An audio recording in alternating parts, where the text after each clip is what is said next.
E aí, já pensou em ganhar muito dinheiro com um canal de corte igual esse daqui que você tá assistindo? No primeiro link da descrição temos um aulão para você que quer começar um canal de cortes e faturar muito aqui na internet. Também teremos planilhas que irão te ajudar na hora de organizar a produção do seu canal. Tá esperando o quê? Isso já que você mencionou aí a coisa das cotas, você tem boas informações acerca desse lance das cotas? Porque a gente... Eu já mudei de lado algumas vezes em relação às cotas, sabe? Eu entendo. Então, o que você tem para dizer sobre isso? Como é que na tua cabeça, você é a favor? Como é que é? Eu sou a favor. Eu também já mudei de posição. Então, isso também é muito importante, né? A gente vive numa época que as pessoas olham para o passado e falam assim, a pessoa falou isso no passado. Peraí, todo mundo pode mudar de posição e é bom. É o ideal, É né? o ideal, porque isso é que eu estou chamando de escuta. Tinha uma época que eu falava assim, não tem esse papo de cota, porque só tem uma raça, que a raça é universal. Acontece que eu estudo, não exatamente a biologia, eu estudo a sociedade. E o que é importante na sociedade? Que eu quero entender como é que a sociedade trapaceia com a natureza. Então, se existe só uma raça, eu concordo, os biólogos vão dizer só tem uma raça, a raça humana é universal, o que a sociedade faz? A sociedade produz diferença e cria raças sociais. E essas raças sociais têm um imenso impacto na realidade. Se eu estiver falando coisa que eu estou falando, academicês, lá Não, ela. mete bronca, Se eu for adoro. Olha só, você está no lugar exato para você ser a professora que você quer ser. Tá bom. Porque a gente Então, quer aprender. Você. Então, por que eu mudei? Porque eu acho que a gente vive numa sociedade muito desigual. Né? E a desigualdade, ela tem marcas sociais, de gênero, de região e de raça. Vamos falar aqui da Covid. A Covid entrou com essa peste, doença democrática, todo mundo. O que aconteceu depois? O que a gente sabe depois de 2 anos? Democrática nada. É verdade. Quem está morrendo mais são as populações negras que moram nas periferias. Isso é raça social. E o que acontece? O que são cotas?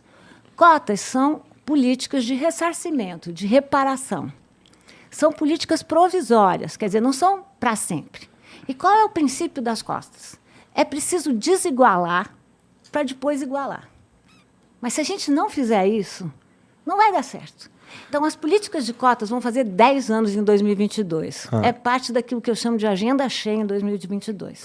Vai ser avaliação de políticas de cotas. O que eu tenho para te falar aí? Então, agora com 10 anos de cota, a gente revê isso. Vamos e estuda. rever, porque são políticas provisórias. Então, é a hora da gente falar nisso. E o que a gente está vendo nas universidades que aplicaram cotas? Começava com aquele papo, as pessoas não vão se manter. Não é verdade. Por exemplo, na USP, que foi uma das últimas universidades a aplicar a política de cotas, os cursos estão mudando. E a entrada de pessoas negras e de baixa renda na universidade pública, que tem que ser o lugar para as pessoas de baixa renda, porque não podem pagar pela universidade privada, tem alguma coisa errada, né? Se tem uma universidade pública só para elite, espera aí. Então, o que está acontecendo?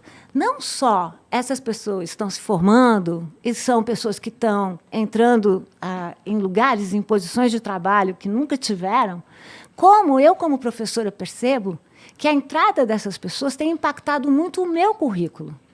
Vocês já repararam que a nossa história do Brasil é profundamente branca, imperial e colonial e masculina? Aonde está? Nós vivemos num país que, se a gente usar os critérios do IBGE e colocar juntos as pessoas pretas e pardas, 56,4% da nossa população é negra. E onde estão essas pessoas na nossa história? Elas não existiam? Existiam. Mas é que a gente está falando tanto de história, todo mundo acha que historiador lembra. Historiador esquece também.